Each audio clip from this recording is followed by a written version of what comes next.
straight off the top, I love all of my niggas. That shit ain't gon' stop till we on top and we ballin', my nigga. We be fly as fuck, you know them bitches be stalking my niggas. That shit'll never change and it's the same with all my niggas. City to city, I should be at home, that's what my ribs say. But bitch, I'm grown, I'm in these streets and closed caption. Niggas know we bout that action. If a nigga play with me, then my hock, I'm gon' let him have it. Hey, think you the shit, this truth the shit. Nigga play, I let that Ruger hit. Get on them tracks, they be like, who is this?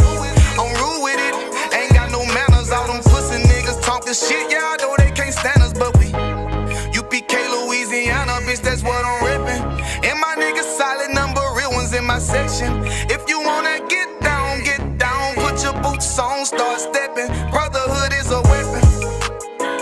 Brotherhood is a weapon. Better watch how you steppin', cause brotherhood is a weapon. If I die for my niggas, it'll be an honor and a blessing. Better watch how you steppin', cause brotherhood is a weapon.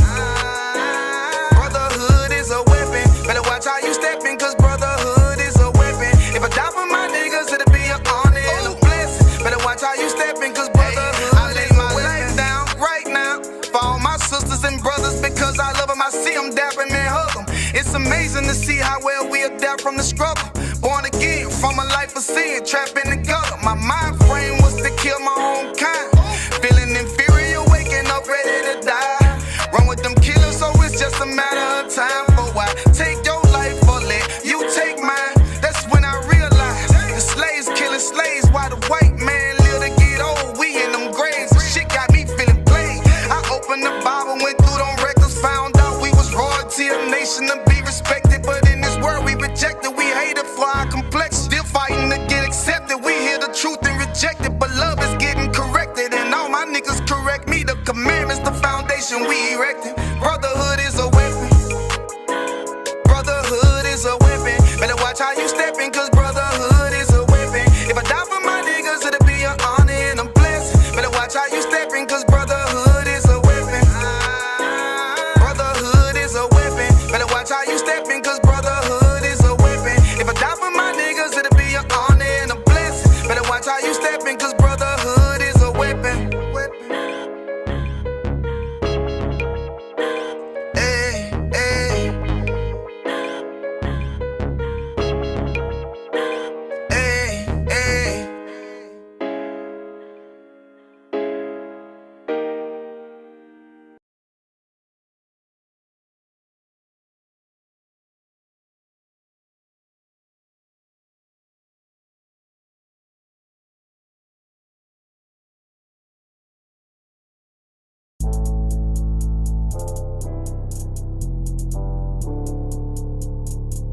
According to God, the white man is the devil. You see, I've been in here for a little minute. You know what I'm saying? And I see niggas, they like to talk a lot. They like to claim leadership. They like to claim this and that. You know what I'm saying? They like to be above what they really is and have authority. But they don't really need that authority. They don't really know what to do with that leadership. You understand? You hold hands with this boy, your ass need to stop it. Ass you to give a damn what you talk about. Don't give a fuck what you believe, nigga. Gotta stand up and serve my God. We don't pray on our knees, nigga. Yeah. See, everybody ain't with all that peace talk. Everybody ain't with all that bygone be. Boy, your ass need to stop it. Ass you to profit. It's about to get serious. When they hit us with dope and kill us with crack, where the fuck with your leaders? I'm curious. He cashed out on your blood, traded you in and bought a new biz. Ask you the prophets, I tell you the scheme. If you don't wake up, you gon' die in your dreams. I say you won't tell you no more. I swear these crackers try to kill us slow. Just spoke to a nigga and fed he up for parole because of the COVID. It feel like the host in this world that don't go together. Know that it's golden and ghetto. I'm in the city blazing with my niggas. Just told the devil the score never settled. Yeah, see the prophets. I'm tired of these niggas keep talking about, you know, you respect my religion, I respect your religion. Boy, your ass need to stop it, ass you the prophets. You know, like we all come together. Cause you know, they say God so loved the world. God so loved the world and know boy, your ass need to stop it, ass you the prophets. Don't give a damn what you talk about. Don't give a fuck what you believe, nigga. Gotta stand up and serve my God. We don't pray on our knees, nigga. Yeah. Hey, gentlemen, y'all, we don't pray on our knees, nigga. Gotta stand up. You know what I'm saying? Boy, your ass need to stop it, ass shit. Oh, I'm with step, I'm solid for show. To the fake niggas, stay silent, I got it, let's go. I ain't taking no losses, I ain't no token when we got the flow. making it slate. And I can never let bygone be bygone. Got your baby mother on high, got your baby pass through the fire. Ain't she the prophets? That baby soul belong to the Lord. How dare you abort it? Devil will failure, bitch, I can't afford it. I prepare slaughter, you bring me my water. Push your leaders weak, let them lies slip through their teeth. Their ass need to stop it, ain't she the prophets? That's just the reality, Christians. I'm sorry to hurt your feelings. I know your pastor lied to you every Sunday for 30 years, but that's what the church is for, lying. That's why they exist, to lie the money out of your pockets. Boy, your ass need to stop it, ain't she the give a damn what you talk about. Don't give a fuck what you believe, nigga. Gotta stand up to serve my God. We'll pray on our knees, nigga.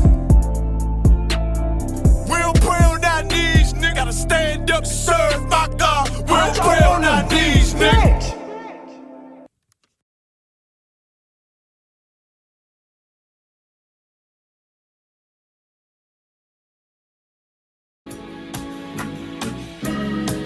They killed, give me Isaiah 14 and 21. They did the same thing to my people. So that you said that they put millions of my access. Yes, you said so.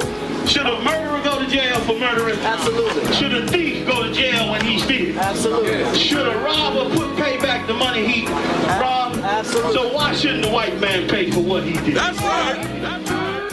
One day you'll see just how it feels. Payback is a dog. It's a dog. Payback is a dog. It's a dog. Payback is a dog. It's a dog. Payback is a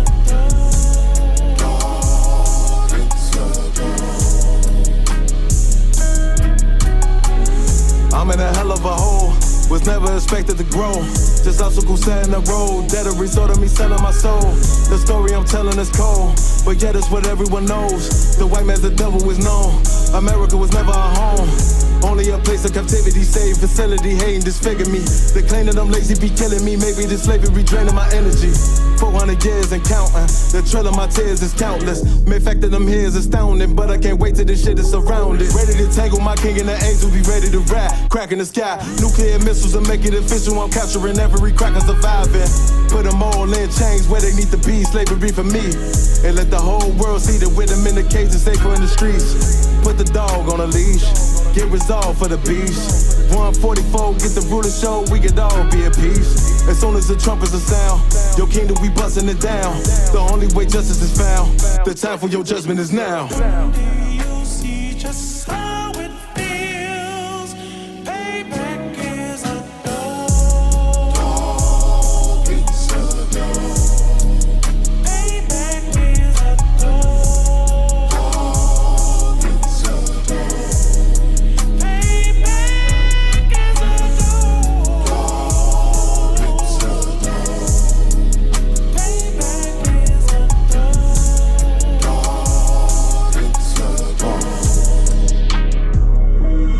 Look, ain't no remorse in my blood slim. It won't be no compromise. Now it's time to feed the worms. Watch his body turn to flies. I clutch iron while you trust the lies. The next Glock I'm back gon' be Gen 5. I get it customized. And sending shots off like farewell. Praying payback come back around like a carousel. Still remember your Honda's words ringing in my head like bells. Said you in this body, you fit the Lord, fuck the cartel. Triangle choke, apply pressure to the game like I did Vondale. Payback's a bitch in a dress, she a bombshell. Revenge is dish served cold, I just hope they making oxtail. Glock fresh out the box, I swear it got that new car smell. Made myself a target in a world of mass shooters. Devils design fire for our babies to pass through it. And the day of our king's reign, I'll be overzealous. They bought my jealous, I bought brand new parabellums. One day you'll see just how it feels. Payback is a dog. It's a dog. Payback is a dog. It's a dog. Payback is a dog. It's a dog. Payback is a dog. It's a dog.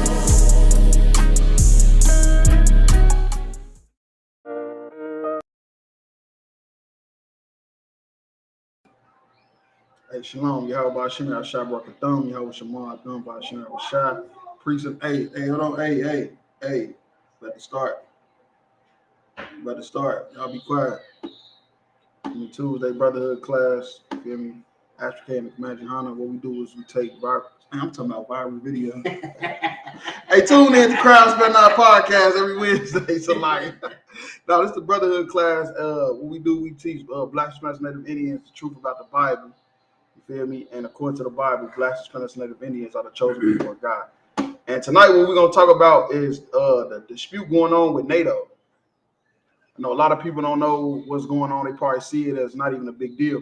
And that's what we're going to do tonight. We're going to break it down to you what's going on with NATO, with Turkey. Why is it happening? What's the point of it? Everything. You feel me?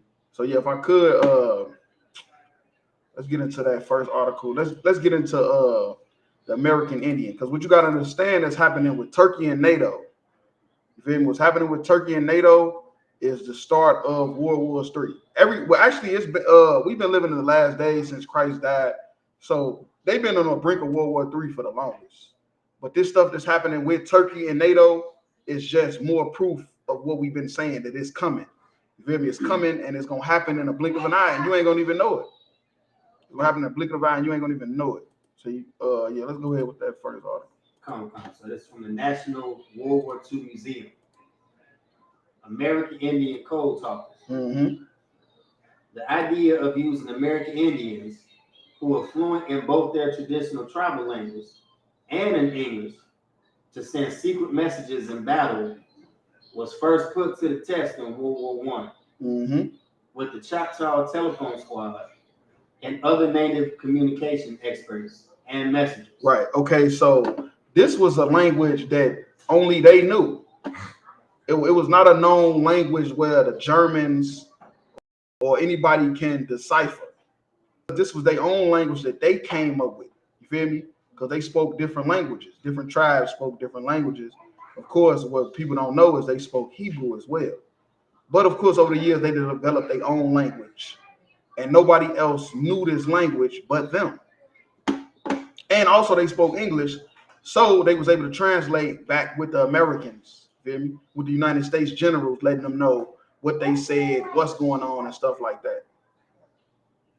However, it wasn't until World War II that the U.S. military developed a specific policy to recruit and train American Indian speakers to become code talkers. So it went into World War II. So World War I was just like a pre-trial. You feel me? World War I was a pre-trial. They was giving it like a what is called a run, a test run. They was giving it a test run with World War I to see how it go. They probably didn't really need it. They won the World War I anyway, so you feel me? It is what it is. But World War II was serious. You feel me? Because World War II was the difference between everybody speaking German and English. You feel me? Right now, English is like the first language everybody learned outside of their own. But it could have been German. That's how big this war was. You feel me? And of course, it was also to free the so-called white Jewish man from oppression under Hitler. What is the code talker? The code talker is the name given to American Indians who use their tribal language to send secret communications on the battlefield. Most people have heard of the famous Navajo code talkers who use their traditional language to transmit secret Allied messages in the Pacific theater of combat during World War II. Right. But did you know that there was at least 14 other native nations, including Cherokee and Comanche, that served as code talkers in both the Pacific and Europe during the war? Right. So they sent Native Indians to Europe to fight for them. Now you could call it what you want. You could say, well, they was just translating messages. But guess what? These messages, the Germans was catching these signals and deciphering their messages and was killing them. They was losing until they came up with this idea that they tried the test run with in World War I, which is using Native Indians as code talkers because they was going to get these messages. The Germans was going to get these signals and decipher these messages, but they couldn't do it because the Native Indians had their own language and they spoke English. So they was able to translate it to the generals in the U.S. Army. So they, like the U.S. Army didn't know what was going on. They was able to tell the Native Indians, hey, say this message, say that message, and they had said in their Native Indian language, and the Germans weren't able to decipher. The idea of using American Indians who were fluent in both their traditional travel language and in English to send secret messages in battle was first put to the test in World War I with the Choctaw Telephone Squad. Right.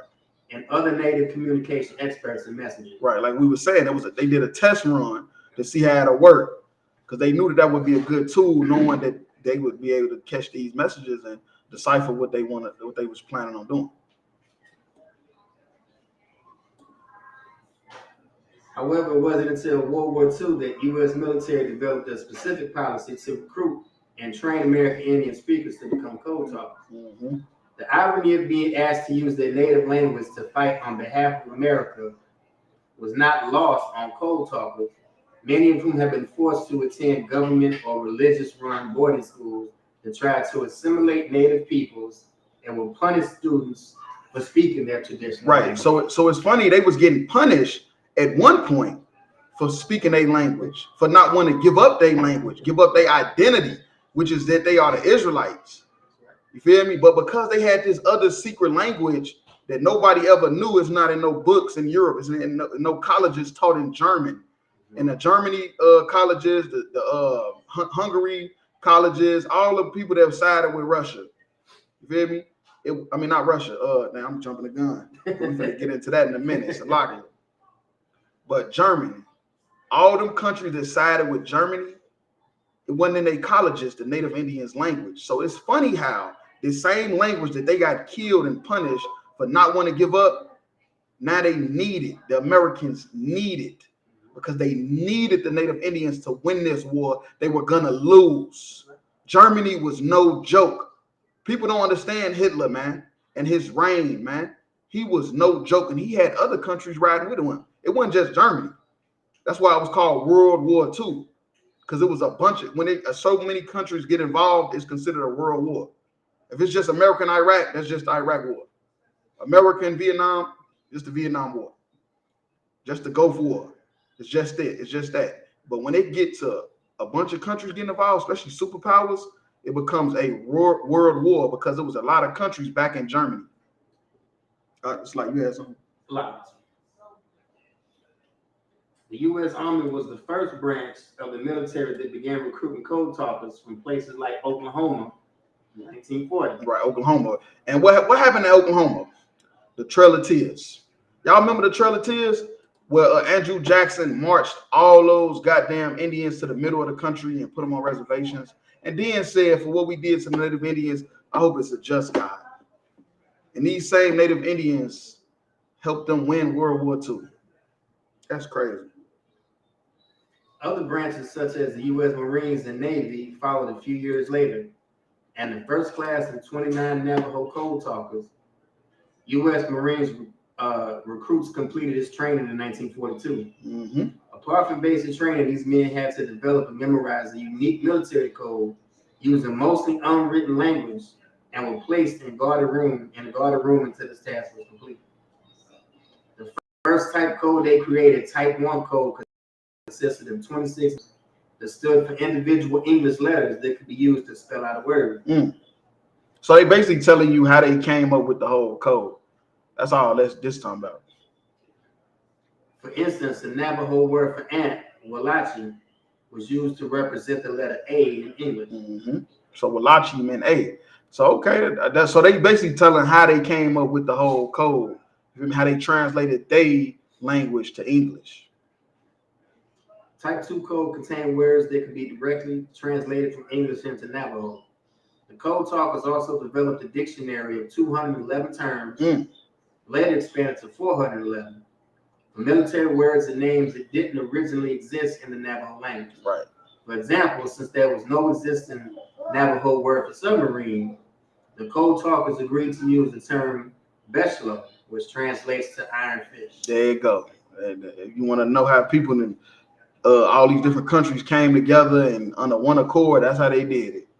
They showing you right now how they did it, how the damn Greeks and the damn Egyptians and all that shit came about, how they even took over Egypt and was able to talk to them, stuff like this. They basically just breaking it down to you. Because the white man, this is what he's done on his reign since he came out the caves, taking over all these different countries. He had to do this. So it was no different than doing it with the Native Indians. Most code talkers were assigned in pairs to a military unit.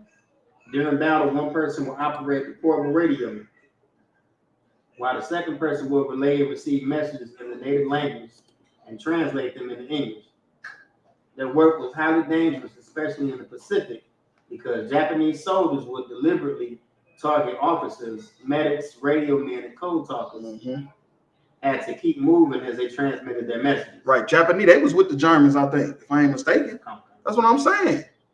It was a bunch of superpower. They weren't just fighting Germany. It was people riding with Germany and their agenda. The work of hundreds of code talkers was essential to Allied victory in World War II, and they were present at many important battles, including at Utah Beach during the D-Day invasion of France, and at Iwo Jima in the Pacific. In fact, 5th Marine Division Signal Officer Major Howard Connor stated, "Were it not for the Navajos, the Marines would never have taken Iwo Jima." They would have what? Had taken Iwo Jima. It were not for the Navajos, the Marines. The Marines is the hitman for the military. So they never would have taken it. The Native Indians won World War II. Blacks, Hispanics, and Native Indians won World War II.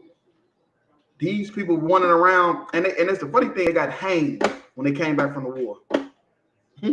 How black people win the war for you and then get hanged in the uniform? Come on, man, stop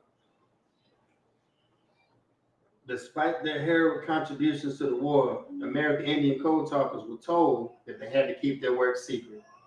They couldn't even tell their family members about their communications work.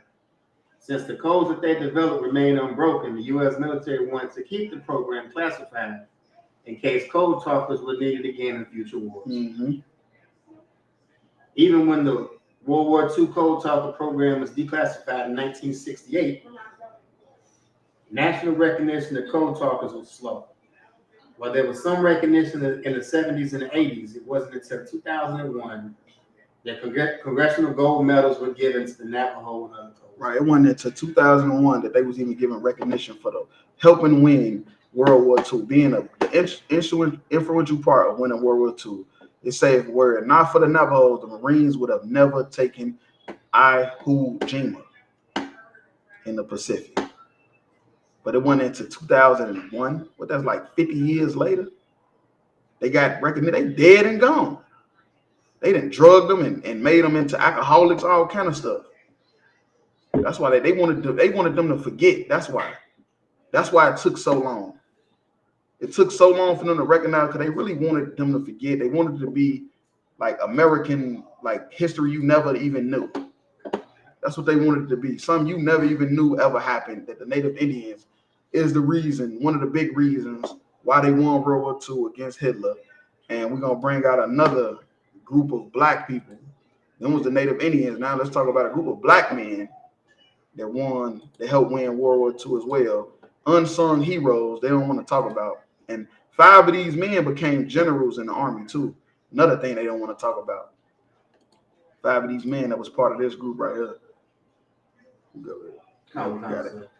The stunning combat history of the Tuskegee Airmen. 1941, the U.S. Armed Forces started an experiment that would help change the face of warfare. They invited 30 cadets and officers. Hold on. Let's walk this down. Let's walk this one down. Because Salakia, it said they invited 13 black cadets. Now let's go back to what it just said. It said the U.S. Armed Forces started an experiment that will help change the face of warfare. And the first thing it said, 13 black cadets. It took 13 black cadets change the face of warfare. You know why? Because black people is all about warfare. We all about strategy and being strategic. That's just in our blood. Going all the way back to Abraham, Isaac, and Jacob. It's just in our blood to be strategic. What it said about Jacob was a plain man dwelling in tents. Do you know what the fuck Jacob was doing in tents? Coming up with strategic planning. He wasn't just sitting in there just doing nothing. He was coming up with strategic planning in his mind. While Esau was hunting and killing, Jacob was in a plain tent, coming up with strategic planning. That's how he finessed him out his birthright. It's a lot. That's how he got him out the birthright. You go ahead, though. Come. So they invited 13 black cadets and officers to train as pilots and additional students to train as navigators, bombarders, mechanics, and other support staff to Tuskegee, Alabama. Man, Tuskegee, Alabama had a whole Air Force base full of black people. I'm talking about they worked on the planes. They worked on the tanks. There was no white people on the base because they was racist. But they didn't know that black people, well, I ain't gonna say they didn't know. I'm gonna just say it wasn't widely known that black people was the chosen people of God. They gave them a whole army base in Tuskegee, Alabama, Air Force base. And they turned, man, look, they turned it up. That's all I'm gonna say. They had mechanics, bombarders, navigators, students, cadets. It was no white people on that base. The Tuskegee pilots faced long hours. The American military was segregated for all of World War II. Mm-hmm. And many people at the time thought black people lacked the mental capabilities necessary to pilot sophisticated. Yeah, for many people at the time thought, not a fact, they just thought because we was descendants of slaves. So they thought we were just nothing but slaves. It would take a sequence of overwhelming success for the brave Tuskegee Airmen to deconstruct their fallacy. And brave is an understatement. I can't even call them soldiers because that's an understatement for what these Tuskegee Airmen was. You feel me? Because they was fighting for a country that never loved them. This was like some superhero type stuff. If you dig even deeper, we just gonna read this article to give you like a synopsis. But if you dig deep into them battles that them Tuskegee Airmen was in, you'll be like, man, them niggas was superheroes. It was some shit out of a fucking movie, the shit they was doing. In the air, in planes that they said they didn't even know it was capable of driving. They got some lucky breaks, like when First Lady Eleanor Roosevelt visited the school and accepted a black instructor's offer to take her on a flight over the base. But the real chance to prove themselves came overseas when Tuskegee trained pilots were assigned to fight pursuit and bomber units in Europe. There they faced against the Italian and German pilots. Italian. Italy was with Germany. That's what I'm saying. This was not no small thing. They let World War II go over people's head. Like it was just like they was fighting Germany. That's why it was superpowers they was going up against, man. And still to this day, that's why they treat the Italians the way they treat them. You feel me? They call them, I forgot what they call them, the derogatory name they call Italians. But they like the lowest of the white people. That's why they had to do the Italian mob and all that shit to just get up in society. Their first taste of combat came in May 1943, when the 99th Pursuit Squadron was sent against Italian fighters over Tunisia. They tangled with Italian fighters, neither side suffered a loss. But their efforts in the sky were part of what forced the Italian garrison at Pantarelli to surrender on June 11th. To do what? To surrender on June 11th. 13. It started with 13 black cadets, and it branched into a whole black Air Force base. And it made the Italians do what? Salakia. Surrender on June 11th. The Italians surrendered to Negroes. Go ahead. Salakia, sir, if I may, we just read it, but you bringing out it so heavy. It said they got their first taste of combat. So this was the first time. I ain't even catch that part. It's his first time. That went over my head. It's first time these black pilots were in combat. First time. In May. By June. Wait. April, May. Is there any months between May and June? Last time I checked, it's May, June. So in 1 month, the Italians surrendered. The Italians surrendered. Black people won the war. Black people, Hispanics, and Native Indians, the reason why America won World War II, and you ain't even know it, and this ain't even what you ain't know in the history class, but this is a topic I wanted to talk about. You feel me? I ain't gonna lie to you. The first to shoot down by a member of the 99th came later that month when Lieutenant Charles B. Hall flew an old P-40 against the German fighters. And the reason why I say old P-40 is because the planes they gave the Tuskegee Airmen was bullshit. They gave them the ones that was like on their last leg. The white Army bases, Air Force bases had the brand newest, fastest planes. They gave the bullshit planes to the Tuskegee Airmen because they was never supposed to really get into a real fight. They was only supposed to do patrol. You feel me? They supposed to just patrol and shoot down trains and tanks or cars that had German writing on it. They was never supposed to go deep into war where they needed a brand new plane, and they still was doing their thing with it. They still shot down a German plane with it. It's like, despite this early success, the 99th came under political fire as the partner fighter squadron complained about their performance. You know why they complained about their performance? Because they was arrogant. You know how niggas is. Look at us on the basketball court. You feel me? They hated Magic Johnson for playing how he played. They didn't like that. They hated Allen Iverson with the big shorts. They didn't like that. It showed arrogance. It showed like the lack of craft and love for the game. That's what they was mad about. Because they always hated blacks, Hispanics, Native Indians for I don't know what other word they really use, swagger.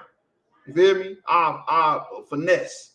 The way we are, just how we just do everything. They just always hated that about us, even if we did it and won. Like Stephen Curry shooting threes from the half court line. They hate that because they feel like that's just not the old school NBA. You feel me? Patrick Mahomes, the black quarterback that he won all the Super Bowls. He throw the ball like this. That's not old school, football. That's not American. And even though he winning, they just don't like it because they always felt that way about us. So, like, you go ahead.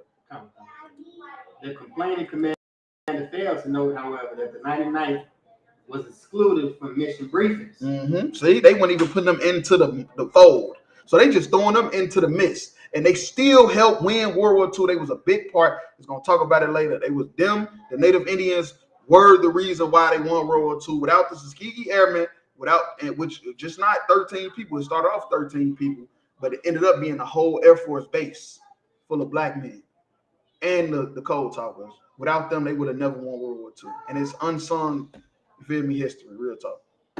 Was intentionally based dozens or hundreds of miles further from the front lines, and that they were forced to fly older planes. Well, that's why I say them P-40 was old planes. It was not the newer model that everybody else had in the other Air Forces, which they could afford. They could afford to give them to them. They just felt like, why would we? These are slaves. Remember, this is 1943. This is 50, 60 years after slavery ended. Well, no, it's probably more than that. Probably about, it was probably more than that, but still, you get what I'm saying. It wasn't a long time since slavery ended, so they still looked at us the same way they did, like we was nothing. Despite the political pressure at home, with publications like Time Magazine repeated criticism with little investigation. Mm-hmm. The 99th was sent to Italy and allowed to continue flying. Right. It was here that the men really began carving their place in history. As the critics sharpened their knives, the 99th sharpened their skills. Mm-hmm. Over the plains and hills of southern Italy, they escorted bombers and provided cover for beach landers and infantry assaults. And why this is so heavy is because of the white pilots was losing bomber planes. The bomber planes is what win the war. They dropping the bombs on the city, to cripple the city, to cripple the Air Force bases or the Army bases and stuff like that. But guess what?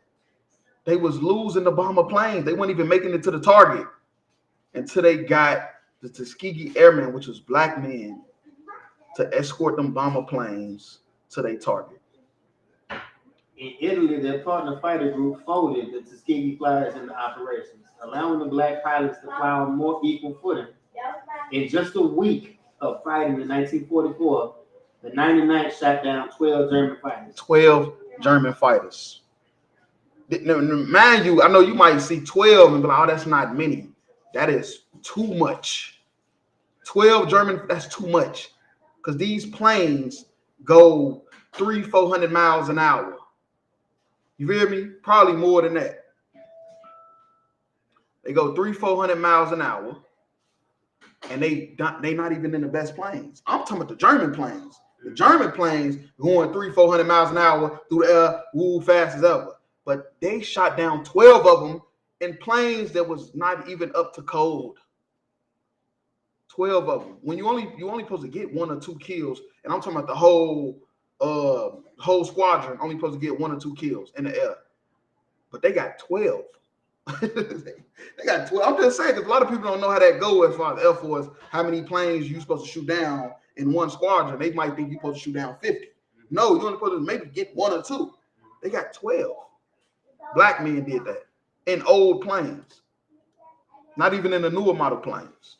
Like, then 3 black fighter squadrons arrived in Italy as the 332nd Fighter Group, and the 99th was soon folded with them. Right. The 332nd was assigned to escort heavy bombers and was given new P-47s and P-51 Mustangs for the mission. Right. So after what they did, because them shooting down them 12 German fighters was so brave and historical, the so-called white men had to give in and said, not only are we going to let you escort the heavy bombers to their target, we're going to give you new P-47s and P-51 Mustang planes.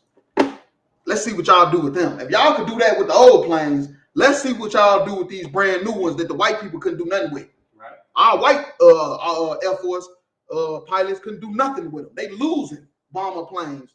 Y'all lost no planes, and y'all killed 12 German planes with them old planes we gave y'all, hand-me-down planes. Here go these P-47s and the P-51 Mustangs, and let's see what y'all do.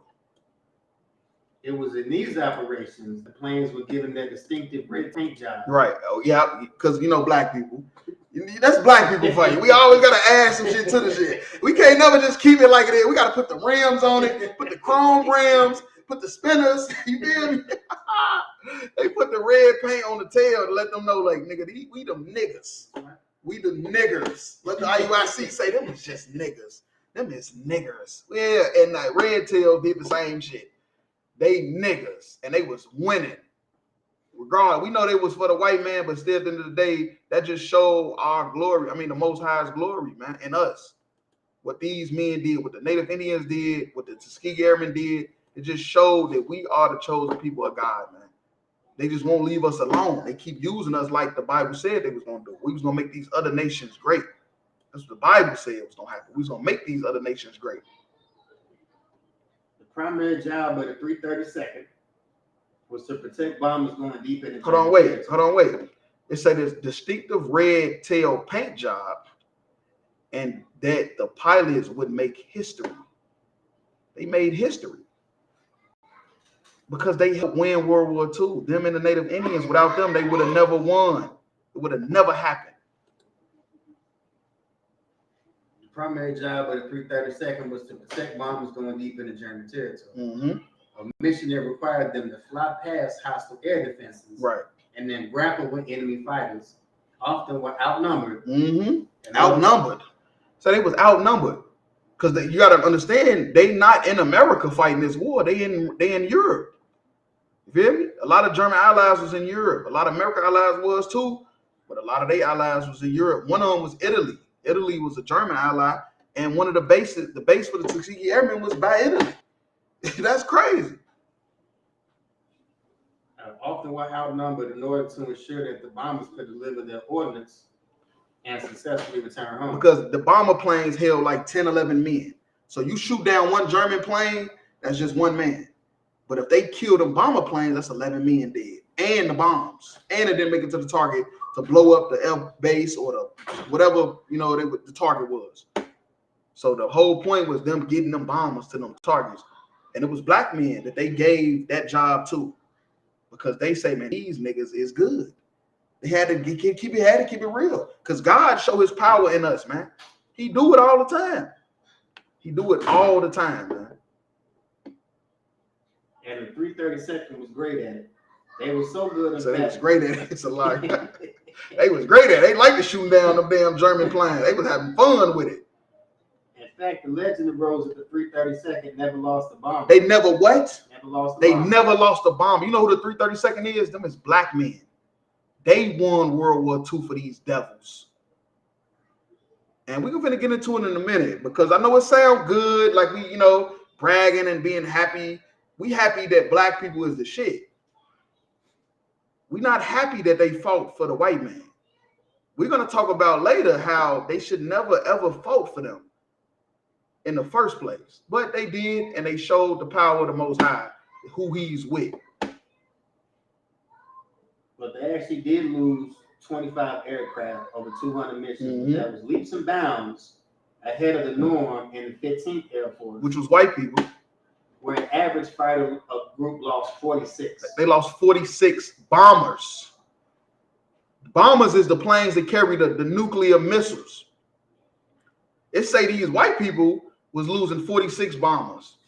It say the black people, it say never lost one. Because they was just out there just doing their thing. They was just showing the power of the Most High is in them, man. And they never lost no bombers. And they say the 15th Air Force lost an average of 46.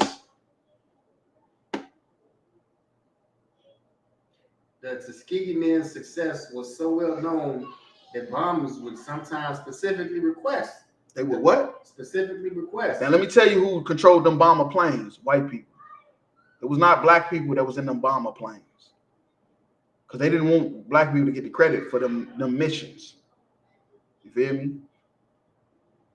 Specifically requested 332nd for dangerous missions, but they were never told that the escorts and the red tails were black. See, they were so good, they didn't even want to tell people that they was black.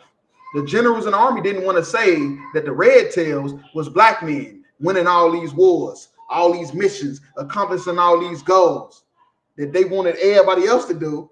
They didn't even want to tell the people that them was black people. You know why? Because they would have probably denied the request. They were like, "No, we don't want them." Not knowing they the ones that's winning the war.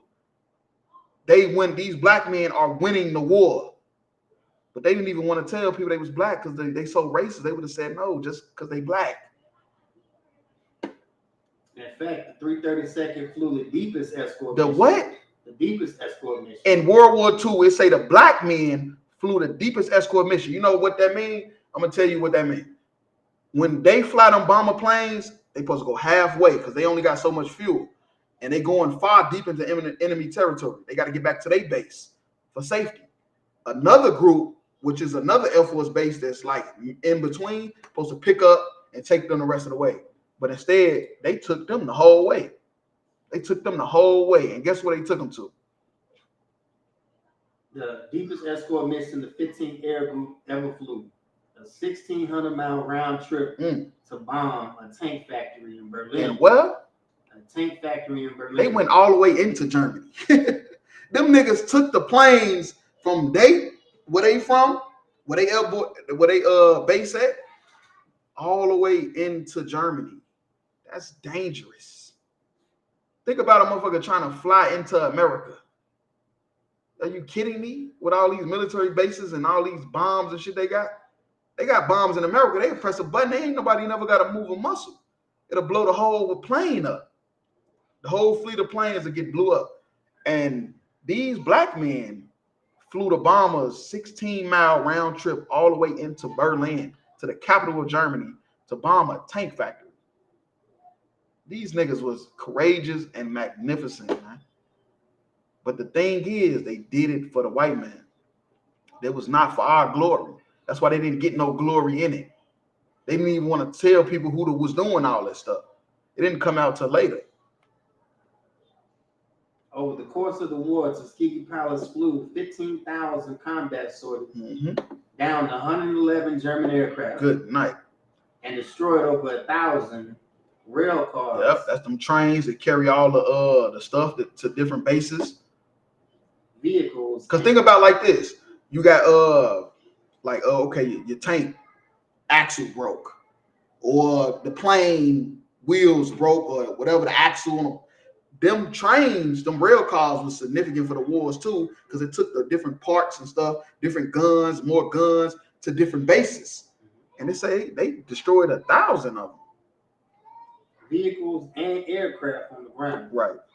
They even once damaged a large torpedo ship so badly it had to be scuttled. Right, a torpedo ship. So yeah, it was that they put that in the movie out there. If you ever see that movie Red Tails, they show that part in the movie where the dude blew up he shot up the whole ship. It was a ship on the water. It was hiding, and they realized it was German, and they blew it was one man that did it too. He shot that motherfucker up. The 330-second performance was widely reported in the closing days of the war, and it led to a larger discussion in the mid to late 1940s about whether it made sense to keep the military segregated. Right. So what happened with the Tuskegee Airmen, it made the generals in the army, the presidents, wonder if they should keep the military segregated. Because they say, man, these niggas is cold. These niggas raw as hell. Maybe we should let them niggas in on this shit. You feel me? But anyway it go, get out of the military. With all that being said, I know it sounded so glorious. Get the fuck out of the military, because World War III is coming.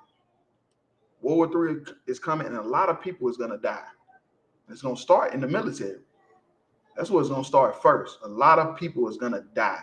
So with that being said, Blacks, Hispanics, Native Indians, you're gonna win these wars for them. So with all the stuff that happened over the years, let's just go back just 1 year. George Floyd, Breonna Taylor. Feel me? Would you really want to fight for this place? After you see how they gonna do you? But think about all the soldiers that was lynched in their military uniforms. When we're reading to you right now how they the ones won the war. They the reason why they won. Oh man, stop it, man. So let's go to why Turkey, what is it? Conflict, politics, why Turkey is standing in the way of Sweden and Finland's NATO.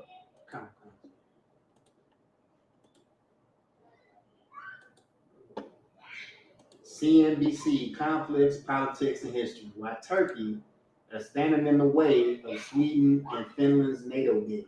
So yeah, Sweden and Finland trying to get in there. You feel me? NATO is a coalition of countries that come together, and basically anybody that try to fight any one of them countries, they all attack them and destroy them. But Sweden and Finland was not trying to be a part of NATO. You feel me? They ain't want no parts of NATO. When Finland and Sweden announced their interest in joining NATO, the two Nordic states were expected to be swiftly accepted as members of the Defense Alliance. Right, and that's because they white countries, but they both kind of border Russia. So it kind of had the NATO on the back burner. Why do y'all want to join us? Like, because it's right now, it's either Russia or NATO. Russia or NATO.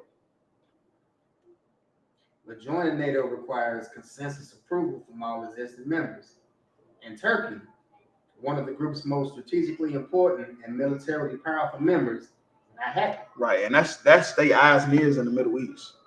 Turkey is their eyes and ears. Turkey is one of them countries that the white people can depend on. You feel me? In the Middle East, as far as Arabs, because they didn't Americanize them motherfuckers. Them motherfuckers wear suits and ties. Motherfucker, the Turkish president, and they don't call themselves princes and stuff. They call themselves presidents. You feel me? They didn't Americanize the hell out of them. You go ahead. And so, like you said, what you bringing out is so heavy. Since you mentioned the Cold Talkers all the way back to World War I, Turkey and the Ottomans and then was enemies of the United States back in World War I. They was. They definitely was, man. That's heavy. The reasons why are complicated, emotional, and steeped in decades and often violent history.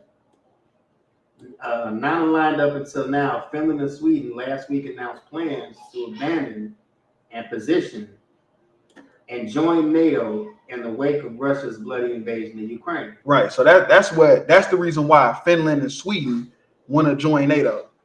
Because they pussies. Salaka, they vagina. That's probably one of the good words. We ain't on TikTok though, so we ain't worried about getting flagged. Oh, well, not just yet. But yeah, though. So I guess Russia has scared them into. But Sweden and Finland is white country. They predominantly white countries. So you would have thought they would have been joined NATO, but because they on the border, like if you look at this map right here, they on the border of Russia. You feel me? Finland and Sweden is on the border of Russia. So Russia can easily invade both of those countries. The same way they did Ukraine. You feel me? Same way they did Ukraine. So Now they trying to jump the gun and say, yeah, we need to join NATO. Official partners of the alliance since the 1990s, the idea that the Nordic states might actually join the group made Moscow bristle. NATO expansions and something that is previously cited to justify invading Ukraine, also a NATO party. Mm-hmm. Now, Turkish President Recep Tayyip Erdogan Weird ass, man. has the power to determine the future of NATO alliance. Right. So for some reason, the Turkish president, he is it's his decision. You feel me? And the reason why it's his decision is because don't nobody else have any like friction with Sweden or Finland, but they do, and it's gonna break it down too. And its power and size in the face of Russia's war. In fact, Erdogan has already blocked an early attempt by NATO to fast-track Finland and Sweden's applications, saying that membership would make the alliance a place where representatives of terrorist organizations are concentrated. Right, because it's a lot of terrorist groups inside Sweden and Finland, you feel me, that don't like Turkey. And that is the reason why the Turkish president is the one that gets to decide. Do we let him in or do we not? You feel me? The Turkish president gets to decide because them terrorist organizations inside of Sweden and Finland have been attacking him and his country for years. You feel me? So they have not been attacking nobody else or not affiliated with nobody else. So the Turkish president is the only one that gets to decide, should we let him in or shouldn't we? The clash has sent Western diplomats scrambling to bring Turkey on side, as Ankara presented a list of grievances to NATO ambassadors about its issues with the Nordic states, Sweden in particular. Right. So Sweden is the one they really got the most problem with. And of course, America and all of people in the Western Hemisphere is trying to hurry up and make Turkey come up with an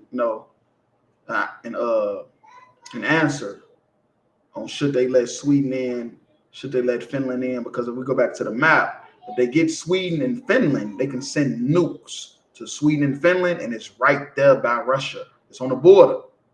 So they trying to get Sweden. They want Sweden and Finland. It's just Turkey is the only ones holding off because they got some bad blood, basically. It's gonna talk about it in a minute.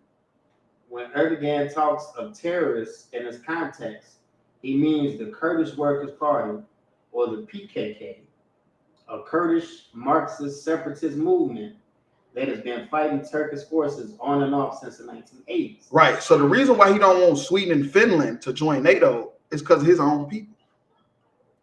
It's his own people. You feel me? It's his own Sunni Muslims. You know, it's a big population of Kurdish people in Finland and Sweden, mostly Sweden. And that's why he don't want them to join the NATO movement, because it's like accepting terrorists into NATO. It operates mostly in southeastern Turkey and parts of northern Iraq.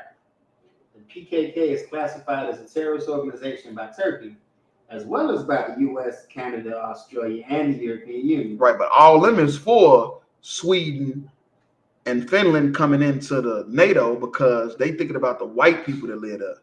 The majority white, Swedish people and, Finland people. In fact, Sweden is one of the first countries to designate the group as a terrorist organization back in 1984. Right.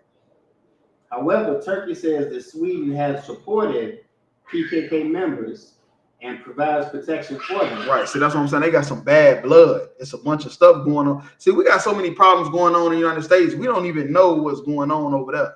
We don't know. It's all type of weird stuff going on over there. We wouldn't even never know. That's why we're doing this class tonight about the NATO. You feel me? Because a lot of people don't understand that NATO is going to be the big thing behind World War III. However, Turkey says that Sweden has supported PKK members and provides protection for them. Sweden denies this, saying it supports other Kurds who were not in the PKK, but the details are more complicated. Right, and it just come from America's philosophy of letting everybody in your country You feel me? A big melting pot. Sweden trying to do it, and it's kind of messing them up because of them Arabs they let in is affiliated with terrorist organizations, and terrorists as far as they, what you don't understand about Afghanistan, Iraq, them terrorist organizations, they was killing their own people. They weren't just trying to kill Americans like you see in the movies. They was killing their own people. That's why America and them was even trying to get involved. And that's what the Turkish president is saying. These Kurdish people is a terrorist organization that's against them, which is other Arabs. So this Arab violence is stopping NATO from forming into the alliance they want with Sweden and Finland. So that's why the European Union, America, Canada, and them is basically telling the Turkish president to stop being a bitch. They basically, I'm telling you, like, this is deep. What's happening? This is deep. Like, you might have to go watch this class again to really understand what we saying. Like, Canada, America, they trying to tell the Turkish president to stop being a bitch because we need Finland and we need Sweden. You feel me? So we can be close by Russia. Just in case they ever act crazy again, we can put nukes there and send nukes into Russia, blowing that motherfucker up. But we ain't gonna be able to do it without Finland and Sweden. You feel me? Ukraine, they don't want no parts of Ukraine right now. We're gonna talk about that in a minute. You go ahead. Sweden's foreign ministry declined to comment on Erdogan's accusations when contacted by CNBC. Since 1984, between 30,000 and 40,000 people are estimated to have died in fighting between the PKK and Kurdish government, or slightly Turkish government, according to Crisis Group. The PKK carried out scores of attacks within Turkey. Right, that's their problem with Sweden and Finland. Hey, man, y'all harboring them.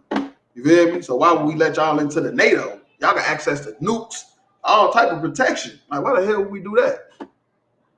See, Biden sent so many guns and arsenal into Ukraine. They're not even a part of NATO. You feel me? And that's what the Turkish president is fearing, that happens with them. And now they give them to the terrorists. The terrorists, attack them even more. When it comes to Finland, Turkey's opposition to it joining NATO appears to be more by association. The country has a far smaller Kurdish population than Sweden, but its foreign policy tends to be similar. Mm-hmm. Finland has also banned the PKK as a terrorist organization, but joined Sweden and other EU countries in halting weapon sales to Turkey. In 2019, over empowering military action against Kurdish groups in Syria. Right. Okay, so we could drop that because it's just going to break down Sweden and Finland and their affiliation with the Kurdish, which we don't really know for sure. They could be lying. You feel me? But that's Turkey's stance on why they don't want them in there. So now let's go to U.S. relations with Turkey. So I know y'all like, well, damn, Turkey, they Arabs. What the hell is America so bent on helping Turkey and wanting Turkey to make the decision and all that? U.S. Department of State, U.S. relations with Turkey. The U.S.-Turkey friendship dates to 1831, when the United States established diplomatic relations with the Ottoman Empire. Right. So this go all the way back. They friendship go all the way back to 1831. All the way back to 1831. That's when they stuff go. It's like after World War I and the founding of the Turkish Republic. Right. The United States established diplomatic relations with the Republic of Turkey in 1927. Mm-hmm. The economic and technical cooperation. Right. Okay. Wait. So in 1927, that's when it became official. So back all the way from 1831 to 1927, it's basically just been a friendship. And that's funny because we was in slavery in 1831. You feel me? They making deals and friendships with the Turkish while we in chains getting hung from trees and stuff like that.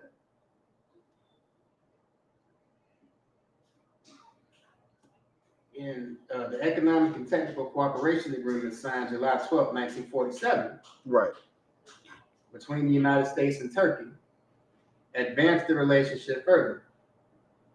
The agreement implemented the Truman Doctrine and its policy to support free peoples who are interested in attempted subjugation by armed minorities by or outside pressures. The United States condemned the July 15, 2016 coup attempt in Turkey, and the United States continues to emphasize the importance of the Turkish government's adherence to policies and actions that build public trust in the country's democratic institutions and rule of law, as well as upholding human rights commitments. Okay, now jump down to bilateral economic relations, because this is the whole reason why they letting Turkey decide on their brothers being let into NATO. Turkey is Arabs, Arabs. Some of them is white people, we know, because Alexander the Greek and the Romans went into the Arab countries, raped a lot of them and stuff like that. But for the most part, Turkey is Arabs, you feel me? But this is why they is letting Turkey decide if they brothers, Esau. You feel me? Sweden is Esau, majority Esau. Finland is majority Esau. Why they letting them even make this decision? Although overall U.S.-Turkey trade jumped from 10.8 billion in 2009 to 21 billion. To 21, what? To 21 billion. That's why they doing it. Because I know you wondering, like, they Arab. Why would they let an Arab decide if they brothers is in NATO? That's why. Because of $21 billion. Simple as that. We can drop that. Let's go to Turkey agrees.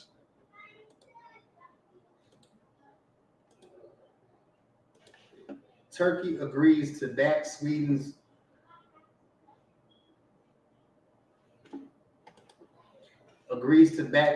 NATO membership bid. Ain't that about a bitch? Salaki. After all that, they agreed. I wonder why. Maybe it got something to do with that money they passing around. I'm telling you. Turkish President Recep Tayyip Erdogan on Monday agreed to drop his resistance to Sweden joining the NATO alliance and to submit the ratification to the Turkish parliament as soon as possible. Now I'm telling you, they needed Turkey to give in. Turkey had to give in, and they would have did whatever it took to let Turkey give in so they can put them nukes in Finland and in Sweden, because it's right on the border of Russia.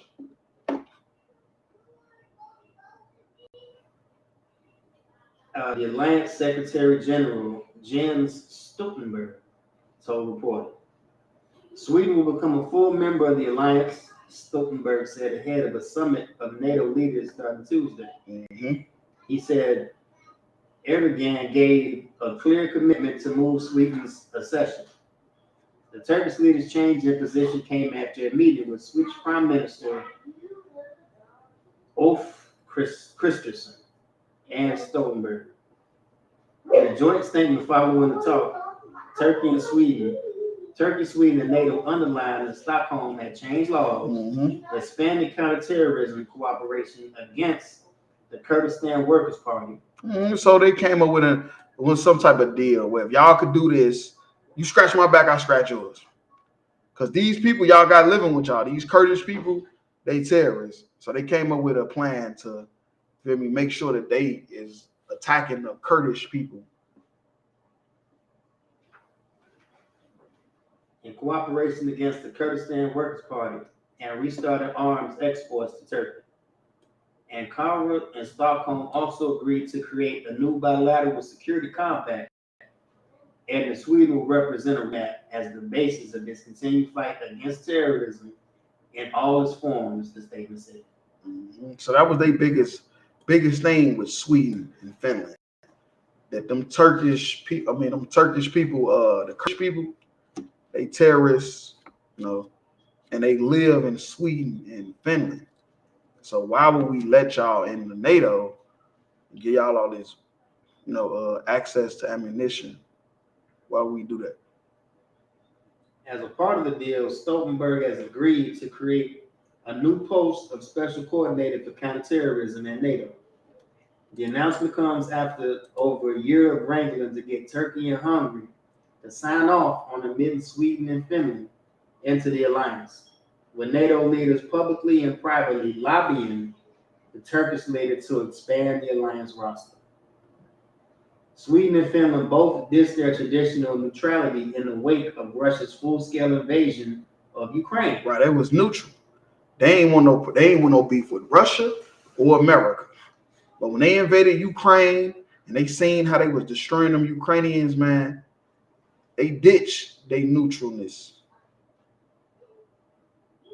Russia's full-scale invasion of Ukraine and asked to join the alliance in May 2022. Right, they want to get down. They want to get down with NATO so they can have that protection. The accession of the two countries, which have long been close partners of the Western Alliance, was easily approved by most NATO members, with Turkey holding out. Finland joined in April following approval by Turkish parliament in March, but Sweden proved to be a thornier problem, with Erdogan denouncing the presence of Kurdish groups in Sweden. Relations were also inflamed when protesters in Sweden burned copies of the Quran. Hell no, the people in Sweden was burning the Quran. That shit funny. You good? So like you said, why would you waste that much good toilet paper? Right, come on, man. Damn. That damn Quran could be some good toilet paper, some napkins. You feel me? Some grease. You know, you put the chicken on to soak the grease up. That Quran could have been used for so much more stuff. They just gonna burn it. Come on, damn, man. We could have used it for some floor mats, all kind of stuff. But no, for real though. But that's what they did though. You know, they burned the Quran because they didn't like how Turkey, you feel me, didn't want to let them in. Earlier on Monday, Erdogan linked a change of position on Sweden to revival of his country's moribund effort to join the European Union. The recently re-elected Turkish president also met with European Council President Charles Michel on Monday evening. Oh yeah, so we could drop that. So that's just, you know, we just bring it out to show you how Turkey end up folding and letting them into the I'm gonna say European Union, the damn NATO, which is down at the same shit. That's all it really is. All the same people. But yeah, though, Turkey end up folding and letting them in because Biden, them, Canada, they petitioned it. They needed Turkey to come up with something to let them in so they can be close by Russia. So now they sending stuff, missiles and tanks to Ukraine. They got Finland, they got Sweden, which is right by Russia too. This third world war is coming. This third world war is coming. And if you Black, Hispanic, and Native Indian, get the fuck out the military. I don't give a fuck if it's an honorable discharge or not. Tell them you broke your leg.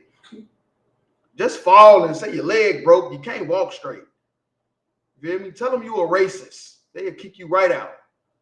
Just come up with something so if you Black, Hispanic, Native Indian, they get you out that damn military. Because this World War III is coming. And we ain't saving them this time.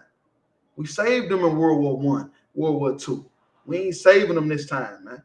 This World War III got to happen. And if you try to save them in this World War III, you're stopping Christ's return. You're stopping the prophecy that's in the Bible that we finna get into later.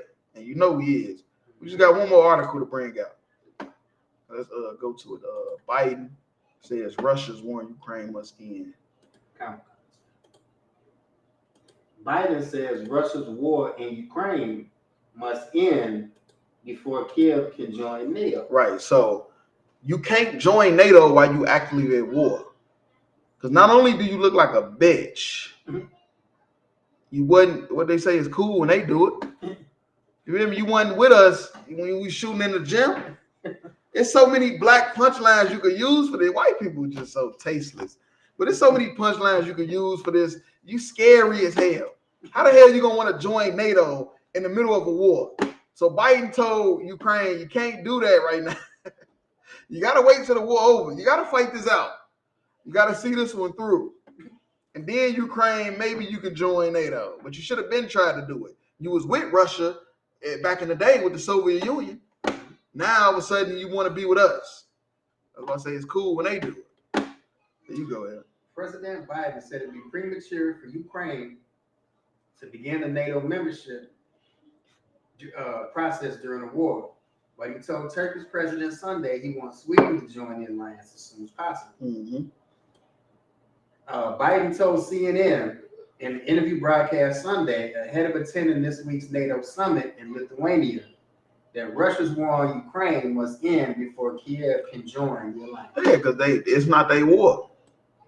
It's Ukraine war. They wasn't with them at first.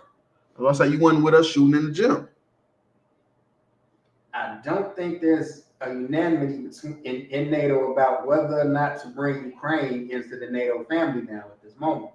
In the middle of war, Biden told CNN's Fariz Zakari in an interview recorded before he flew to the United Kingdom Sunday ahead of his trip to Vilnius. We're determined to commit every inch of territory that is in NATO territory. If the war is going on, then we're all in war. That's what I'm saying. So they like, nigga, you got into it with Russia, and now you want us to Shalom Lord Christ. So now you want us to join with you and send, because you join NATO, they sending you tanks, nukes, airplanes, helicopters. You feel me? That's why we spend so much money in taxes. That's why we spend so much money, period, in America. It all goes to the military. Jerusalem, Israel, the Israelis, the white people in Israel right now, they got the second best Air Force. You know how? Because they pass them down all these hand-me-down planes. When they make a new plane, the plane that was old, they give to the Israelis. Straight like that. If the war is going on, then we're all in war. We're at war with Russia if that's the case. Right. That's what Biden's saying. We at war with Russia. If we let Ukraine into NATO, we at war. Because they trying to stay. They want this to stop because this is biblical prophecy. So they want this to slow down as much as possible. But the Lord ain't going to let it happen. Biden said he's spoken with Ukrainian president. Just give it a try. Give it a shot. I don't know what the hell that you say either. Just give it a shot. Just say Zelensky shit. Zelensky about laying out a rational path for Ukraine to be able to qualify for NATO. Right. And providing Ukraine with security and weaponry needed in efforts to defeat Putin. Right. So they helping them, but they not getting the help that they need to win. And that's why they tried to join NATO. They like, shit, we need to join y'all. And Biden like, I don't know about all that. Like that ain't where we at with it right now. Zelensky said in an interview with ABC News that aired Sunday, if there's currently no unity in inviting Ukraine to join NATO, right, the country should get clear security guarantees while it's not in the alliance. Right. So they need help. That's what they saying. They still saying they need some type of security. But that's not NATO, like that ain't our business. We helping y'all because y'all white. If y'all would have been black or African, we probably would have just said no. But because y'all white, we sending y'all missiles and stuff. We trying to help a little bit, but it ain't none of our business. Joining NATO is a matter of political will, and it would be an important message to say that NATO is not afraid of Russia. Yeah. So they thinking they still on the back burner. Esau is a proud mother. Watch your mouth. That's a lie. That's a lie. Hey, that's one man, one body. But no, Esau is proud as hell. So at the end of the day, he's still thinking like, man, we should help Ukraine just because Russia gonna think we scared of them. Which is, hey, man, it is what it is. Shoot your shot. Literally. Go ahead. During his CNN interview, Biden defended his decision to send Ukraine for the first time cluster munitions, as several congressional Democrats spoke out Sunday over the decision to send weapons. But this is the thing about the Democrats. They don't run Congress no more. The Republicans do. So it ain't really none of your... But the funny thing is the president is Democrat. The president is Democrat, but the people that run the Congress is Republican. And ain't nothing y'all can do but speak out. That's all y'all can do. Go march. That's what Democrats known for. Go march. Shit. It's happening. This world war is happening. World War III is happening in your face. Over a decision to send weapons, which are banned by over 120 countries. Yeah, they sending them things. They ain't sending them no Glock 40s like you got. You out there shooting your Glock 40 with the extended clip. That ain't the type of guns and ammunition that they send in the Ukraine and for help. They sending them stuff that's banned in 120 countries. Under the Convention Cluster Munition. It was a very difficult decision on my part. And by the way, I discussed this with our allies. I discussed this with friends up on the hill. The Ukrainians are running out of ammunition. Yeah, they running out. They about to die. The Russia about to win. But if Russia take over Ukraine, then they moving deeper into the European Union, into NATO. So that's why they sent them stuff to help fight them off. But it just ain't enough. They running out of ammunition. National Security Council spokesman John Kirby told ABC News Sunday he expects to stay unified on supporting Ukraine in this fight against Russia on their soil. At the NATO summit that's due to begin in Vilnius on Tuesday. You're also going to see from all the allies a concerted, unified approach to making it clear that NATO is eventually going to be in Ukraine's future.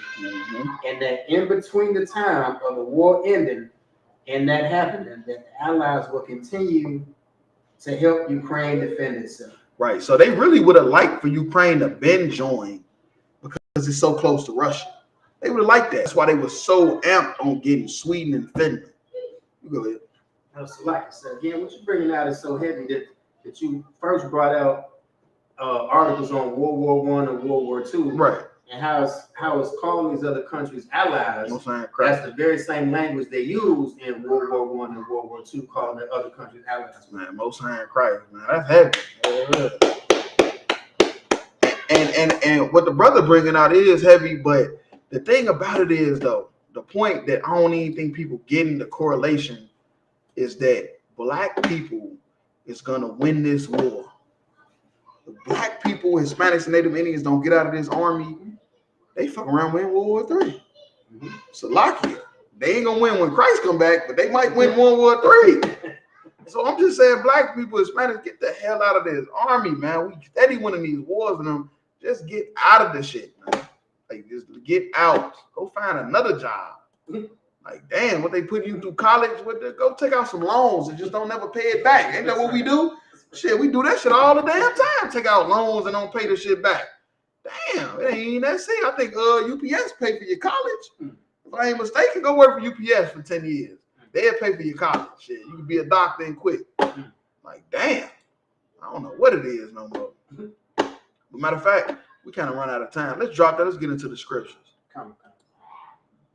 Let's go to Psalms 119 and 17. Let me get it on the screen.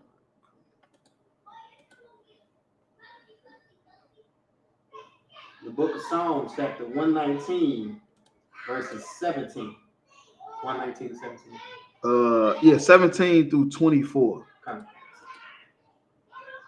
The book of Psalms, chapter 119, verse 17. The male, deal bountifully with thy servant, that I may live and keep thy word. Verse 18. Open thou mine eyes, that I may behold wondrous things out of thy law. Right. Open thy eyes. You feel me? Open thou mine eyes. To be aware is to be alive. You seen that stuff happen with NATO. You didn't even know what it meant. You didn't know what it meant until tonight. Until we just broke it down to you that World War III is happening in your eyes. Strategically, we just broke down to you everything about that shit that's happening with Turkey, not wanting Finland, not wanting Sweden, and then agreeing to it later. The Ukraine trying to rush and join the NATO, but the America, Canada, all the NATO saying, hey, just fight it out. Just fight it out, and when y'all done, we'll let y'all in. Because they've been wanting Ukraine in NATO so they can be close to Russia, have nukes right by Russia. Verse 19, I am a stranger in the earth. Mm-hmm. Hide not thy commandments from me. Right, I'm a stranger in the earth. And blacks, Hispanics, Native Indians, we are a stranger in this earth. This earth was made for us, but we became a stranger in it because these heathens is ruling it. Look what's going on with NATO. Is we in NATO? Where's the black man that speaks up for black people in NATO? Where's the Hispanic man that speaks up for the Hispanics in NATO? Where the fuck is the code talkers in NATO? Why ain't a code talker in NATO? What's going on? Because we strangers in this earth. Verse 20, my soul breaketh for the longing that it hath unto thy judgments at all times. Mm-hmm. Verse 21, thou hast rebuked the proud that are cursed, which do err from thy commandments. Right, they do err from the commandments, man. The proud are cursed and they err from the commandments, man. We got to keep the laws and commandments of God. And he'll keep our eyes open. You know why our eyes ain't open? Because the proud are cursed. Our leaders are cursed, man. And they err from the commandments, man. Verse 22, remove from me reproach and contempt. Right, remove from me shame. Get that away from me. For I have kept that testimony. Right, I kept the things you wanted me to do. The laws, the commandments, I kept them. Remove the shame from me. And that's what we asking for in Ashby 8 under Commander Johanna. You feel me? For the Most High to remove his shame from us, man. So we can save our people, man. Because they not aware what's going on. They don't even know. They seeing all this Turkish, NATO. They seeing all this Finland, Sweden, Ukraine. They don't even know what the fuck is happening. They don't even know they about to die. They about to send your sons and daughters to die in they wars again. And you don't even fucking know it. You don't even know it, man. Verse 23, princes also did sit and speak against me, but thy servant did meditate in thy statutes. And that's what we got to do. Princes did speak against us. Did they not speak against the Tuskegee Airmen? What they say about the Tuskegee Airmen? They ain't even want them to lead the bomber planes in the World War II, and whole time they the reason why you won. They didn't want the cold talkers in World War I, but they had to revamp that and get them in World War II, and they won. Princes did speak against us, man. Verse 24, thy testimony also of my delight and my counsel. The laws and commandments is our counselors, man. The laws and commandments is our counselors, man. What the Lord wants us to do is our counselors. And that's all you got to understand as a Black, Hispanic, and Native Indian, man. God's ways is life. He'll keep you aware of what's going on. You hear me? But your preachers got you asleep. You hear me? And that's why we begging the Most High for these internet airways to open up, man. So our people can get this message and see that they're about to send your sons and daughters to die. And you don't even know it. So yeah, let's drop that. Let's go to Habakkuk 2 and 12 in the Old Testament.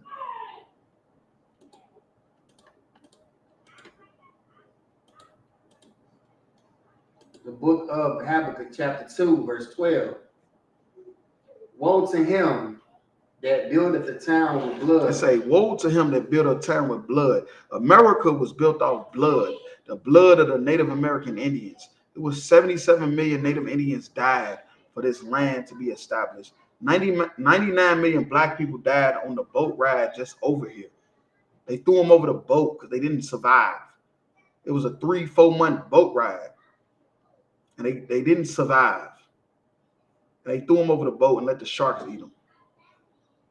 And established a city by iniquity. Right, with sin.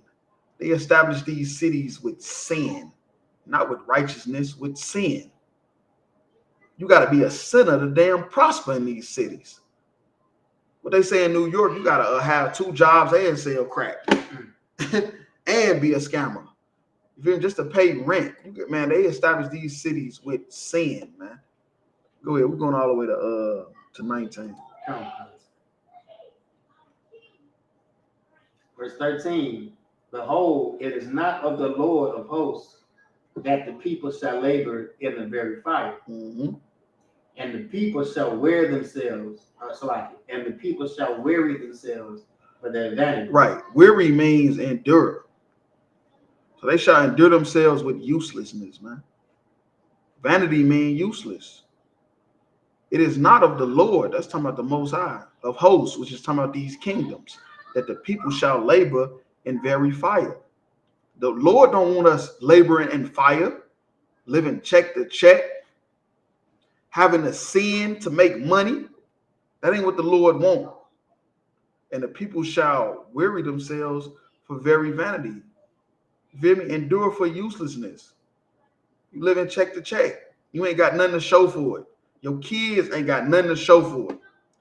That ain't what the Lord wants. That's why he say, woe to a man that build a town or city with blood. Verse 14. For the earth shall be filled with the knowledge of the glory of the Lord. And that's what's happening right before your eyes in ISUPK and the Commander Johanna. You feel me? The earth is being filled with the knowledge of the glory of the Lord. What we just talked about tonight, the Tuskegee Airmen, the Code Talkers. That's the glory of the Lord. Them his people, blacks, Hispanics, and Native Indians that did that. As the waters cover the sea. Right, as the waters cover the sea, that's how the knowledge of the glory of the Lord is about to spread through the ISUPK under Commander Johanna. Verse 15. Woe unto him that giveth his neighbor drink. Right, woe unto him that give his neighbor drink. That puttest that bottle to him, and makest him drunken also. Right, that make him not aware. You feel me? You know who do that? Christian pastors. You feel me? They put a bottle to you and make you drunk and not aware. That's what it's talking about when they say drunken. You not aware. You don't even know what the hell's going on. You didn't know what was happening when you seen NATO and Turkey all in your damn timeline. If you're all in your news feed, you ain't know what the fuck was going on. You know why? And the Bible say destruction to him that give his neighbor drink. Destruction to your neighbor that always want to talk about gossip, want to talk about love and hip hop. They ain't telling you that NATO letting Sweden and Finland in is the beginning of the Third World War. You ain't even know that because they telling you about love and hip hop and about the people next door, husband cheating on the wife.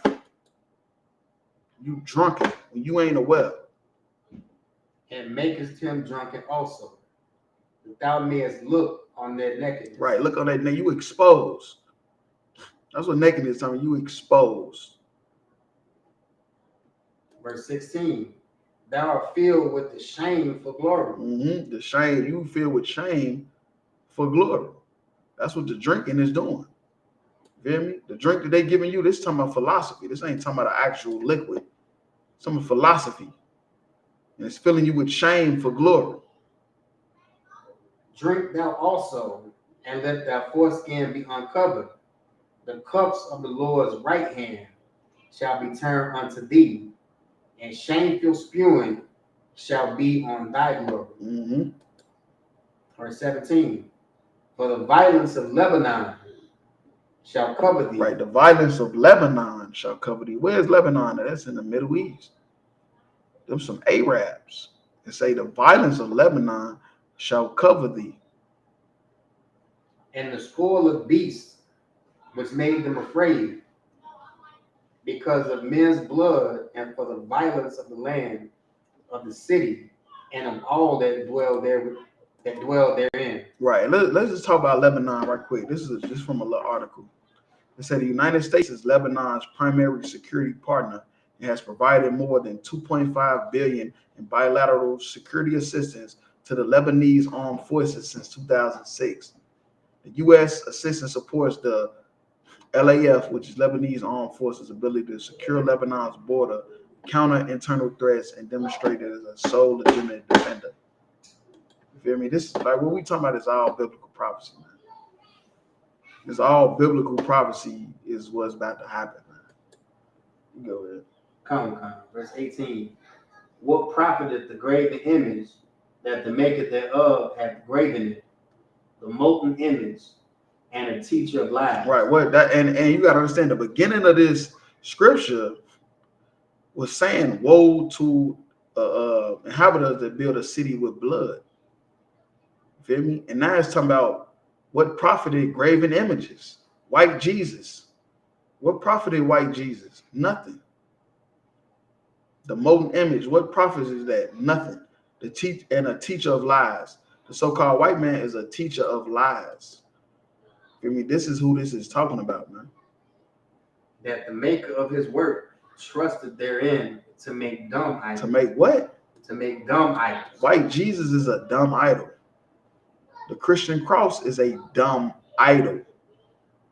How can you glorify something that was used to kill the greatest man that ever walked the face of the earth and put it around your neck? Dumb idols. Verse 19.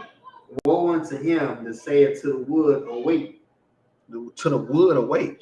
That Christian cross, you telling the Christian cross to awake when you put it around your neck. To the dumb stone, arise. Hey, didn't it say they was burning the Quran? Mm-hmm. Then we just talked about how they was burning the Quran. The dumb stone. They worshiping that rock, that dumb stone over there in Mecca. To the dumb stone, arise, it shall teach. Behold, it is laid over with gold and silver. Mm-hmm. Definitely is. They laying over these Christian crosses is made with gold and silver and diamonds. You feel me? They laying over all type of precious, artifacts and stuff like that over this dumb stone over there in Mecca. And there is no breath at all in the midst of it. Right. So these gods you worshiping is not even real. The wood is representing Christianity. The dumb stone is representing Islam. And it's saying there's no breath at all in the midst of it. You feel me? You worshiping nothing. That's what God is trying to tell you. You worshiping nothing. You going over there in the name of Christ to fight for America? You a fucking idiot. You fighting in the name of Allah? You a fucking idiot. There's no breath at all in the midst of it. Get out of the military. That's all I'm saying. Get the hell out of the military. World War III is coming. You feel me? And to be aware is to be alive. That's all I'm saying. So yeah, let's drop that. Let's go to let's go to 2 Corinthians 13:1. Kind of concept.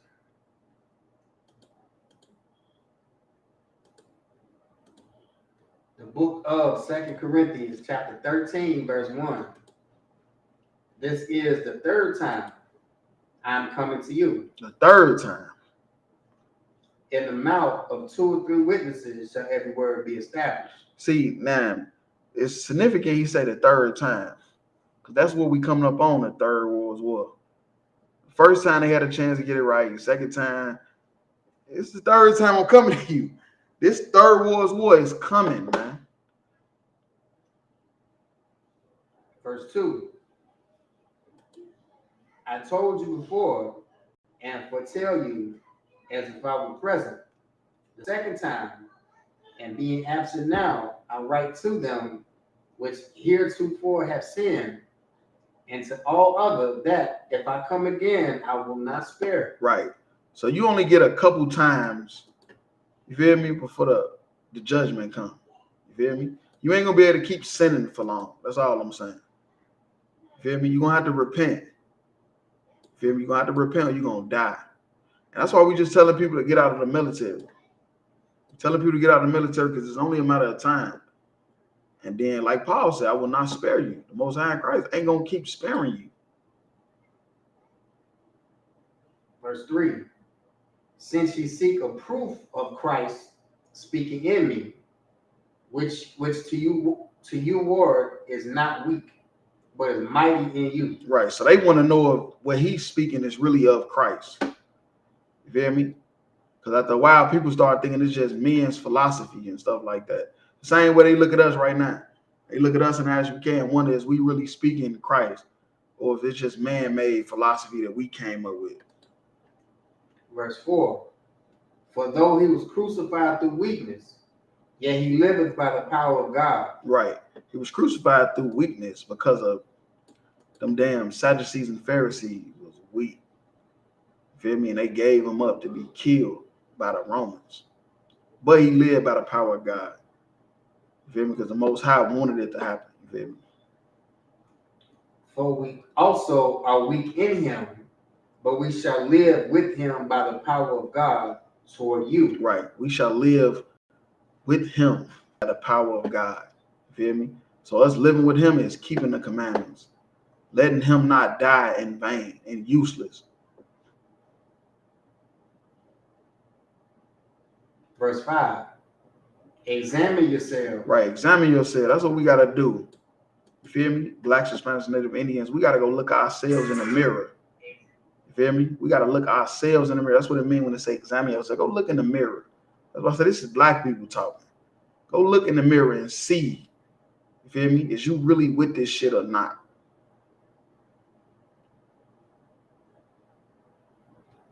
Whether ye be in faith, Right. prove your own self. Prove your own selves. Because they don't see Christ. They just keep hearing about him. They just keep hearing about what he wants us to do. So he said, man, go examine yourselves, whether you be in faith. And prove your own selves then. Since you think what I'm saying is bullshit. You think we just talking stuff. Well, go prove your own selves.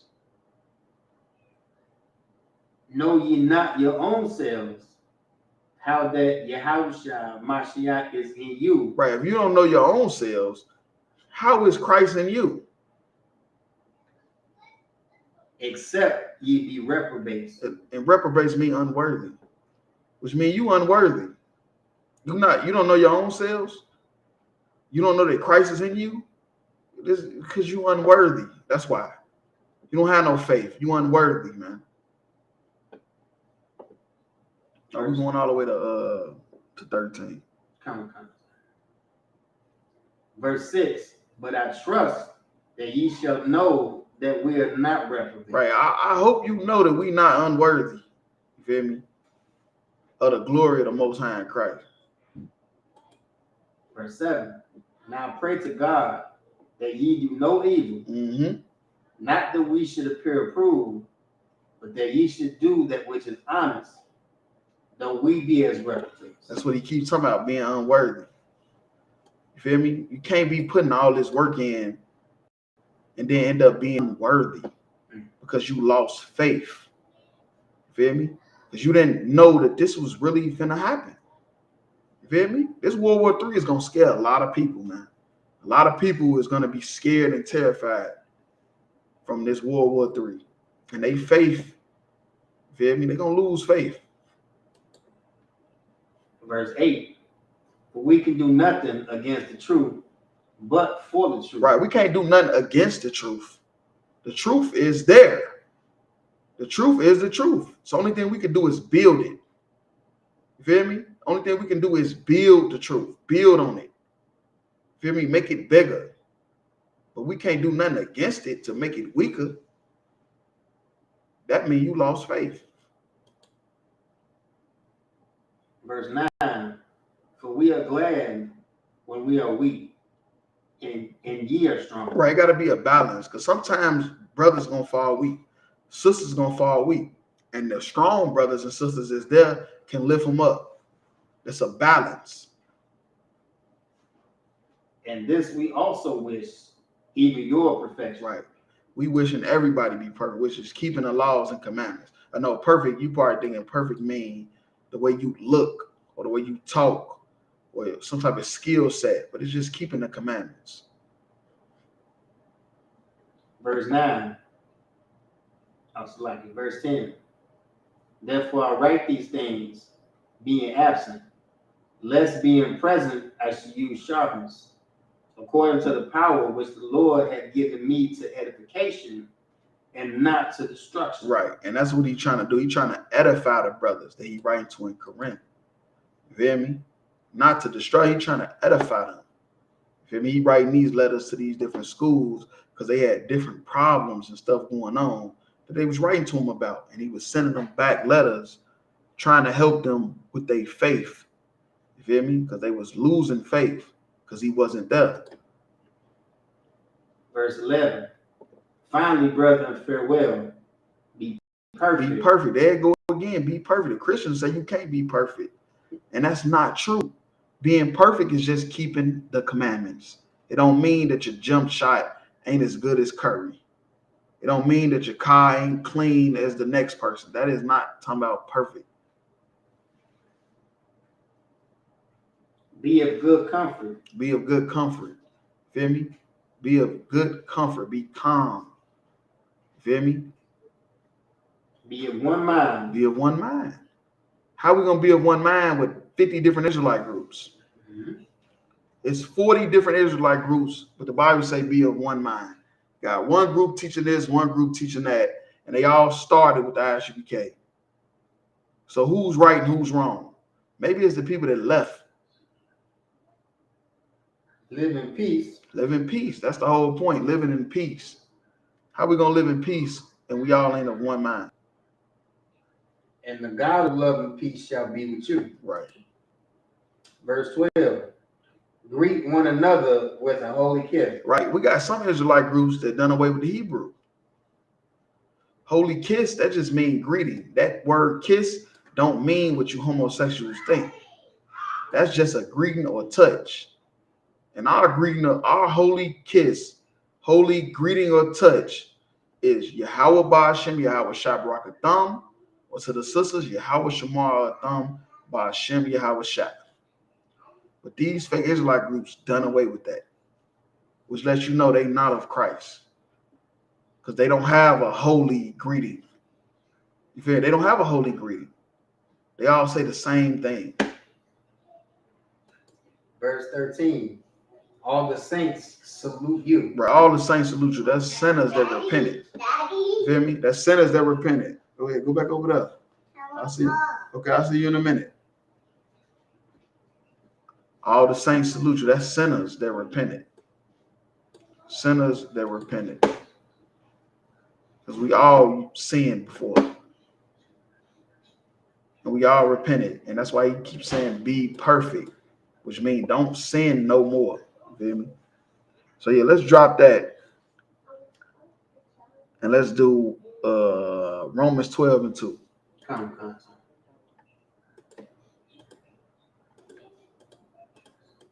The book of Romans, chapter 12, verse 2. And be not conformed to this world, but be ye transformed by the renewing of your mind. Right now, John 3:16 say love the world. But this scripture is saying be not conformed to this world. Because it's just talking about age of society. This age of society was given into the hands of the wicked. Be ye transformed, brainwash. They say in ISUPK, we brainwash. What the Bible say be brainwashed. That's what transform means. Be ye transformed by the renewing of your mind. It's talking about being brainwashed. Cleaning your brain of all the dirty stuff that you thought was okay, and now you're doing what God wants you to do. That ye may prove what is that good. Right. And acceptable. Right. And perfect. And perfect. And keep talking about perfect, which is keeping the commandments. We're going all over the 6. Come. Verse 3. For I say through the graces given unto me, to every man that is among you, not to think of himself more highly than he ought to think. Right. You shouldn't. You should be humble. You shouldn't think for yourself so highly, because we all could have been killed. You feel me? You did nothing to survive World War III. World War III is coming and you did nothing to survive it. So what the hell you so damn uptight about yourself for? You should be humble. You shouldn't be so highly of yourself. You should be humble, because you didn't do nothing to survive World War III. Christ died for us. But to think soberly. Right, to be vigilant. According as God had dealt to every man the measure of faith. Right. Verse 4. For as we have many members in one body, and all members have not the same office. Right, we are army, man. We are army. We all is many members in one body, and the body is Christ. You feel me? Every brother and sister in the ISUPK is a member. You feel me? It's some hair molecule, eyelash, fingernail on the body of Christ. Verse 5. So we being many are one body in Christ, and every one member is one of another. Right. So we all is under Christ. We all supposed to be doing what Christ wanted us to do. Verse 6. Having then gifts differing according to the grace that's given to us. Whether prophecy, let us prophesy. according to the proportion of our faith. Right, a portion of our faith. So yeah, let's drop that. Let's go to what we at? Let's go to Ecclesiasticus 13 and 15. Come. Let's get into some World War III scriptures real quick before we end the class. Come. So the book of Ecclesiasticus, chapter 13, verse 15. Every beast loveth his life. Right. So even though they let Turkey decide who get to come into the union because of Sweden and Finland got a personal, ought with Turkey, the Bible say every beast loveth his life. And every man loveth his neighbor. And every man loveth his neighbor. That's why Canada, America, the European Union is pushing Turkey to let Finland and Sweden into the union, because every man loveth his neighbor, which is mean that's talking about your race, your brother. Neighbor means brother. And the white man's brother is not the Turkish, but it is Sweden. It is Finland. Let's go all the way to 19. Come. Verse 16. All flesh consorted according to kind, and a man will cleave to his life. Right, and a man will cleave to his life. So what you got to understand, that all these heathens is going to cleave to their own nations eventually. All this European Union, NATO, all that stuff is going to go away. All this stuff is going to go away. And the white man is going to be with the white man. The Arabs going to be with the Arabs. The Chinese going to be with the Chinese. Verse 17. What fellowship hath the wolf with the lamb? Right, well, come on. Wolves and lamb don't dwell together. Are you kidding me? So the sinner with the godly. Do the sinner and the godly hang together? No, they don't have nothing in common. So Turkey, all that stuff you're hearing about with Turkey and part of the European Union and the NATO, that stuff is going out the water. Just give it some time and you will see. We prophets of God. You will see that Turkey ain't going. They're gonna be in tour with America. They're gonna join with the Arabs in Syria and Iraq, and they're not gonna be a part of NATO no more. Verse 18. What agreement is there between the hyena and the dog? There is none. And what peace between the rich and the poor? There is none. It's just not. It's not true. Just like Turkey and America being partners forever. They got all this money they doing and all this stuff, but the Bible say every neighbor gonna turn to his own. Verse 19. As the wild ass is to the lion's prey in the wilderness, so the rich eat up the poor. Right, the rich eat up the poor. That's true. The rich eat up the poor. These nations, these white nations, is gonna come together to make sure they stay rich. And they not gonna give a damn about no damn Arabs or none of that. No Africans, Chinese, none of that. They all gonna join with each other. You feel me? So the rich eat up the poor. So yeah, let's drop that and let's go to 2 Ezra 13 and 29. The book of 2 Ezra, chapter 13, verse 29. Behold, the days come when the Most High will begin to deliver them that are upon the earth. Mm-hmm. That's some of his people, blacks, Hispanics, and Native Indians. He gonna deliver us. Verse 30. And he shall come to the astonishment of them that dwell on the earth. Mm-hmm. Verse 31. And one shall undertake to fight against another, one city against another. Right, that's what you about to witness soon. One place against another. One place against another. Countries against countries. Kingdoms against kingdoms. One people against another. Mm-hmm. The Arabs versus the white people. The Chinese versus the Japanese. That's what you about to see real soon. And one realm against another. Oh my goodness, that's Russia and America. Them two different realms. Verse 32. And the time shall be when these things shall come to pass, and the signs shall happen which I showed thee before, and then shall my son be declared. Right. So when all that's happening, the World War III going on, then Christ gonna be declared. When thou sawest as a man ascending. Right, because he seen a vision of a man ascending. You feel me? And that was Christ. And that's when he's gonna be on his way back. For anybody that want to know when Christ is coming back, it's gonna be during World War III. Verse 33.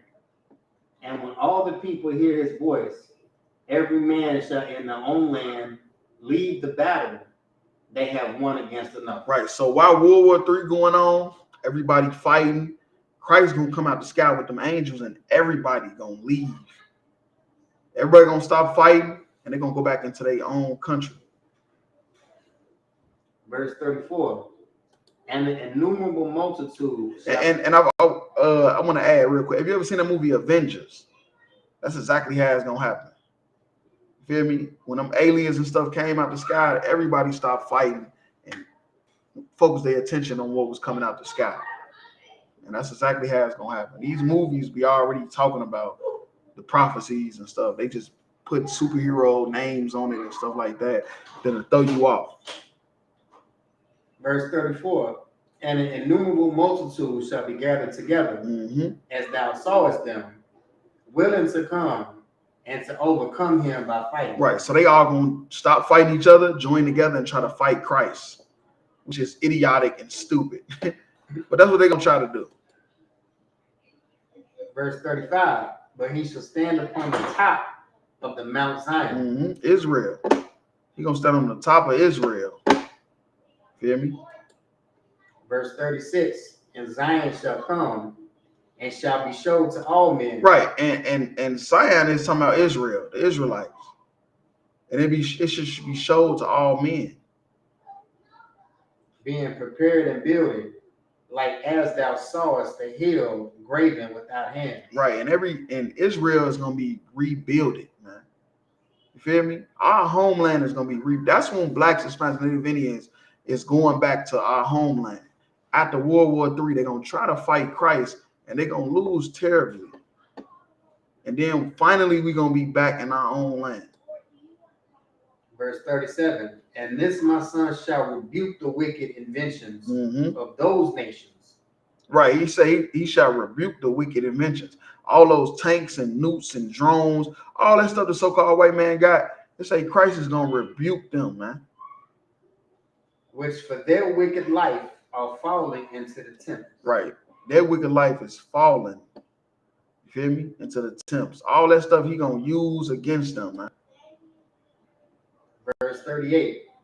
And shall lay before them their evil thoughts, and the torments wherein they shall begin to be tormented, which are like unto a flame. Like unto a flame. That's why I say these people, all these weapons and stuff they got, it's gonna be used against them to destroy them, man. All these nukes and bombs, it's gonna be used against them. And he shall destroy them without labor, by the law which is like unto me. They say he shall destroy them without labor, without any work. That's why I say this is gonna be quick. Y'all, this ain't gonna be no 2-3 year battle. When Christ come back in the middle of World War III, this is gonna be quick, man, without labor. Verse 39. And whereas thou sawest that he gathered another peaceable multitude unto him. We're going over to 46. Come. Verse 40. Those are the 10 tribes. The 10 tribes who they forgot about. They forgot about the 10 tribes.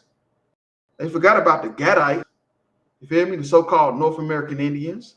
They forgot about the so-called Mexicans, Puerto Ricans, Taino Indians, the Cubans, the Colombians, the South Americans. They forgot about them, the indigenous people that was there. You feel me? Is that not what he said? It said, and whereas thou sawest that he gathered another peaceable multitude under him. Talking about the North Kingdom that y'all forgot about. Which were carried away prisoner out of their own land in the time of Osea the king. Right. They was put into Assyrian captivity. whom Salmanassar, the king of Assyria, led away captive. And they was almost destroyed in that captivity. You feel me? They almost went extinct. You feel me? It was so much interracial dating and all type of stuff going on. Just like what's happening in America. They was almost extinct. And he carried them over the waters, and so came they into another land. Mm-hmm. Verse 41. But they took this counsel among themselves that they would lead the multitude of the heathen. Man, after they Assyrian captivity, the so-called Hispanics, North American Indians, South Americans, Taino Indians, they say, man, look, we're going to lead the multitude of the heathen. And go forth into a further country. Right, because of what you got to understand is they had the knowledge and history about when Joseph came to the Americas for gold and stuff like that, and taking it back to Egypt, which made Egypt super rich. And they said, we're going to go forth to another country where nobody was at. Because when Joseph and them came over here getting gold and diamonds and all that stuff, wasn't nobody here. And it was on record. It wasn't a secret. How you think Christopher Columbus and them knew? Because it wasn't a secret, man. They just had to get the records. You go ahead. Yeah, go ahead. No, so like it, sir, I just wanted to add something if I may, sir. What you bringing out is so heavy with this here. I was watching a program not too long ago about ancient America and how they find tools and they find artifacts, but they don't ever find the bones. Just like you said, people were coming over here to do work and then they was leaving. Yeah, they was leaving, and then they came back. This is scripture to prove the Northern Kingdom came over here, and then that's when they got populated. Right. But before then, Joseph and them came over here, took what they needed and left. Right. And nobody else even really knew about it. Right. Verse 42, that they might there keep their statutes. Right. So when the Northern Kingdom wanted to come over here, they say, man, finally we might could keep our statutes.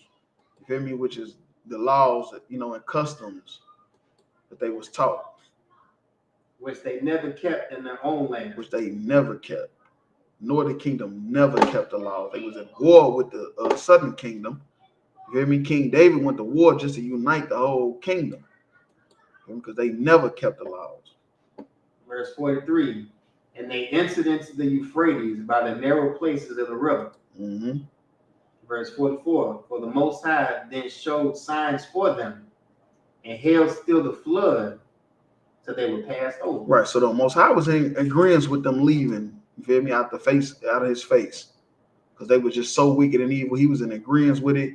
They even let the waters, remain still so they didn't, die in tsunamis and all that stuff, tornadoes that happened in the middle of the ocean. Because they weren't in boats like they got now. They was just in little bitty ships that shouldn't have never really made it over there. So when it's talking about the flood, it's talking about the ocean. Yeah, it's talking about, like, you think about all them tornadoes and tsunamis and stuff that happened in the middle of the ocean with all that water, that warm water, all them hurricanes, all that stuff.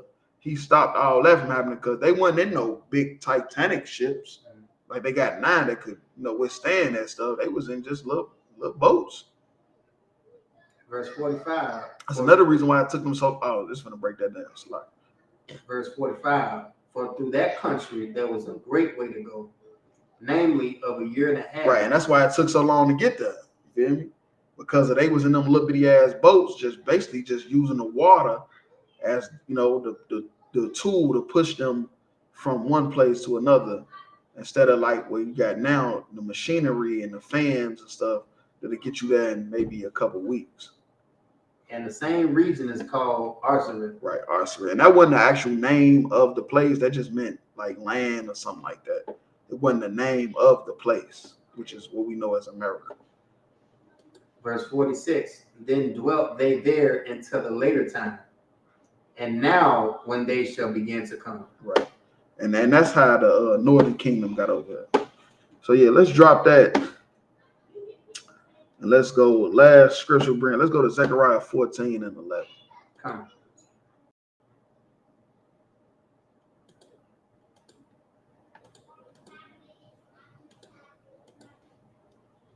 The book of Zechariah, chapter 14, verse 11. And men shall dwell in it, and there shall be no more utter destruction, but Jerusalem shall be safely inhabited. Right, okay, so what you got to understand, since the so-called white man Arab's been ruling Jerusalem, it's been nothing but war. It's been nothing but war. But Zechariah seen a prophecy about his homeland. You feel me? That, hey, Jerusalem shall be safely inhabited. And let's see how that's going to happen. Verse 12. And this shall be the plague wherewith the Lord will smite all the people that have fought against Jerusalem. And when it's talking about Jerusalem, it's talking about blacks, Hispanics, and Native Indian. That's our capital of our homeland. And it's going to be a plague that's going to fight against everybody that ever came up against blacks, Hispanics, and Native Indians. Their flesh shall consume away while they stand upon their feet. Their flesh, it's a plague that's going to cause their flesh to melt away while they standing up on their feet. And their eyes shall consume away in their holes. Their eyes shall melt away in the eye sockets. And their tongue shall consume away in their mouth. And their tongue shall consume away in their mouth. The only plague that can cause that to happen is a nuclear bomb. You ever seen Terminator 2? Go watch. If you haven't, just go watch Terminator 2. And you will see that that's the plague that's coming on this whole earth, because this whole earth is confederate against blacks, Hispanics, Native Indians. This whole earth has came against blacks, Hispanics, Native Indians, and the Most High is not having it because blacks, Hispanics, Native Indians is God's chosen people. So it's a plague that's coming, and it's them nukes, it's them bombs that Christ gonna use against them. They think they got them for him. He gonna make them turn them on themselves. Verse 13, and it shall come to pass in that day that a great tumult from the Lord shall be among them. Mm-hmm. And they shall lay hold everyone on the hand of his neighbor, and his hand shall rise up against the hand of his neighbor. Right. Verse 14, and Judah shall fight at Jerusalem. Right, and Judah shall also fight Jerusalem. So we gonna fight. You feel me? We gonna fight. But this time we gonna fight for Jerusalem. We ain't fighting for the Americans. We ain't fighting for them to win World War III, World War I, the Iraqi War, the Gulf War. We ain't fighting for that. This time we gonna be fighting for Christ. And the wealth of all the heathen round about shall be gathered together. The same way we left out of Egypt and they gave us all that money and gold, that's when you're going to get your reparations, blacks, Hispanics, and Native Indians. You trying to get your reparations now, that ain't when you're going to get it. You're going to get it when we fight for Christ and our kingdom. That's when you're going to get it. It say all the wealth of all the heathen round about shall be gathered together. You go ahead. So like, I just have a question, if I may. In Genesis, when it's talking about the trees round about the garden, is it the same heathen? Yeah, the heathens, yep. The trees round about, the family trees, the heathens round about gonna give us gold and silver. Because they've been at us since we've been here, since Adam and Eve, like the brother said. Since Adam and Eve, the heathens has been attacking us. You feel me? Have been trying to destroy us because we God's chosen people. And if they destroy us, they rule. If they don't destroy us, we rule. And they know this. And the wealth of all the heathen round about shall be gathered together, gold and silver and apparel in great abundance. And in great abundance. They're going to give us so much money and wealth. You feel me? Because they're going to see that God's chosen people has finally stood up and fought. You feel me? That's why they trying to demean the ISUPK under Commander Hunter. You feel me? Because they know that when we come back to our laws, statutes, and commandments, we come back to our God, we gonna rule. And they don't want that to happen. That's why they keep trying to demean the fact that we the Israelites. But y'all in the class with that, you know, y'all watching Shabbat Thumb, y'all Shema Thumb. Tune in every Monday, Tuesday, Wednesday, Thursday. Ashford, Kentucky. Tune in every Wednesday, Crowd Spell Night podcast. You feel me?